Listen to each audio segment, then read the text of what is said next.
اس کا حلیہ بھی حضور صلی اللہ علیہ وسلم نے احادیث کے اندر بیان کیا ہے۔ دوسری بات یہ ہے کہ اس کے ہاتھ میں قوانین قدرت، گویا کہ تسخیر کائنات، گویا کہ نقطہ عروج کو پہنچ چکی ہے۔ تمام اختیارات الہی تقریباً اس کے ہاتھ میں آ چکے ہوں۔ جو بڑے سے بڑے معجزے اللہ تعالیٰ نے نبیوں کو دیے ہیں وہ معجزے کر کے دکھائے گا۔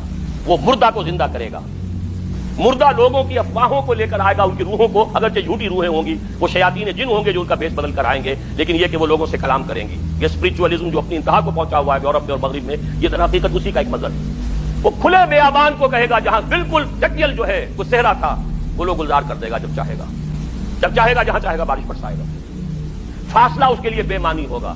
اس کی سواری وہ ہوگی کہ جس کے دونوں کانوں کے درمیان فاصلہ 80 ہاتھ کا ہوگا۔ یہ سارے جو آج آپ کی اس ٹیکنالوجی کی جو انتہا جا رہی ہے اور جدھر جا رہی ہے، اس کو اچھی طرح سمجھ لیجیے۔ آج سے 100 سال پہلے شاید انسان ان چیزوں کا تصور نہ کر سکتا۔ کوئی سواری ایسی بھی ہو سکتی ہے جس کے دو کانوں کے درمیان کا فاصلہ جو ہے وہ 80 ہاتھ کا ہو۔ آپ کے یہ سارے جیٹس جو ہیں وہ کیا ہیں؟ ان کے رڈارز جو لگے ہوئے ہیں، دونوں کان ہیں ان کے۔ اس کا ایک قدم اگر مدینے ہوگا تو دوسرا بیت المقدس میں ہوگا۔ اس کی آواز پوری دنیا میں سنی جائے گی۔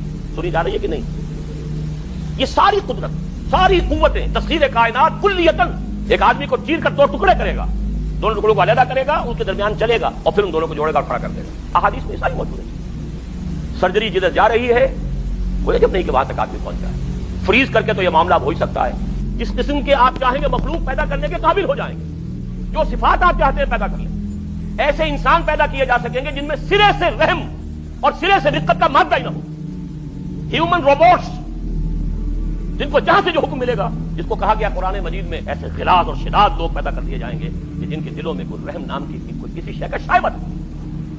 آدم کی تخلیق سے لے کر قیامت کے قائم ہونے تک ان دونوں کے مابین دجال کے فتنے سے بڑا فتنہ کوئی نہیں۔ حضور نے فرمایا کہ نوح کے بعد کوئی نبی اللہ کا ایسا نہیں گزرا جس نے اپنی قوم کو، اپنی امت کو دجال کے فتنے سے خبردار نہ کیا ہو۔ تو اے مسلمانوں، میں بھی تمہیں خبردار کر رہا ہوں۔ یہ دجال دو دلیل کرے گا۔ وہ شخص جو جھوٹا مسیح ہونے کا دعویٰ کرے گا، المسیح الدجال۔